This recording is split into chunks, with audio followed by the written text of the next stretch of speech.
খুবই অল্প সময় বাচ্চাদের জন্য সন্ধ্যার একটা নাস্তা তৈরি করব।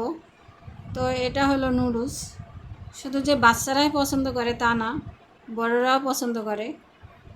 তো এই যে দেখতেই পাচ্ছেন কালারটা কত সুন্দর আসছে। তো এখানে আমি একটা চিলি অয়েল বানাই নেব। তো এখানে আমার 4 থেকে 5 কোয়া বড় সাইজের রসুন নিয়েছিলাম, ওটা আমি থেতো করে নিছি। আর এখানে কিছু চিলি ফ্লেক্স দিয়ে দিছি, দিয়ে আমি অয়েলটা ভালো করে গরম করে আমি এখন ঢেলে দিলাম। ঢেলে একটু নেড়ে মিশিয়ে দেব।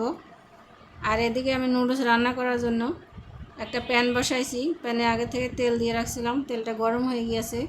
এখানে আমি কিছুটা চিংড়ি মাছ দিয়ে দেব, আর কাঁচামরিচ কুচি, গাজর কুচি, আর হলো বটবটি কুচি দিয়ে দেব। আপনারা দিলে এখানে চিকেনও দিতে পারেন, আর শুধু ডিম দিয়েও রান্না করতে পারেন। আমার কাছে আসলে চিকেন ছিল না, তাই আমি দেই নাই। যে কোনো একটা দিয়েও রান্না করা যায়, চিকেন কিংবা ডিম বা চিংড়ি মাছ। তো যাই হোক, এখন আমি নেড়ে চেড়ে ভালোভাবে মিশিয়ে দেব।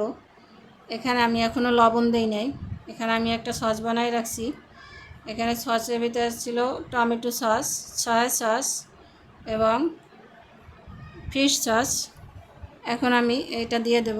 দিয়ে এখন ভালোভাবে আরও কিছু সময় রান্না করব।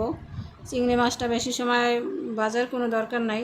বেশি সময় ভাজলে দেখা যায় শক্ত হয়ে যায়, তখন খেতে অতটা ভালো লাগে না। তাই আমি কিছু সময় আরও রান্না করে এখানে আমি নুডলসটা ঢেলে দেব। নুডলসটা আসলে আমি আগে থেকে সিদ্ধ করে রাখছিলাম, আমার ক্যামেরা অফ ছিল, আমি আসলে বুঝতে পারি নাই। আমি নুডলসটা এখানে সিদ্ধ করার জন্য আমি বেশি পরিমাণে একটু পানি দিছিলাম। নুডলস সিদ্ধ করার সময় একটু বেশি পরিমাণে পানি দিতে হয়, নাহলে দেখা যায় নুডলসের গায়ে লেগে যায় একটার সাথে একটা। আর আপনারা একটু নুডলসটা সিদ্ধ করার সময় একটু তেল দিয়ে দেবেন, তখন দেখবেন একটার সাথে আর একটা লেগে যাবে না। আর আমি এখানে একটু লবণও দিয়ে দিয়েছিলাম। তো সব মিলাই আমি এখনও লবণ দেইনি, যদি লাগে আমি পরে দিয়ে দেব। সব কিছু দিয়ে আমি এখন নুডলসটা ভালোভাবে মিশিয়ে রান্না করব কিছু সময়। তো আমার ভিডিওগুলো যদি আপনাদের কাছে ভালো লাগে, লাইক কমেন্ট করবেন। আর আমার ভিডিও একটু যদি আপনাদের কাছে ভালো থাকে, সাবস্ক্রাইব করে আমার চ্যানেলের পাশে থাকবেন, আপনাদের কাছে অনুরোধ রইল। আসসালামু আলাইকুম। ভালো থাকবেন, সুস্থ থাকবেন। আল্লাহ হাফেজ।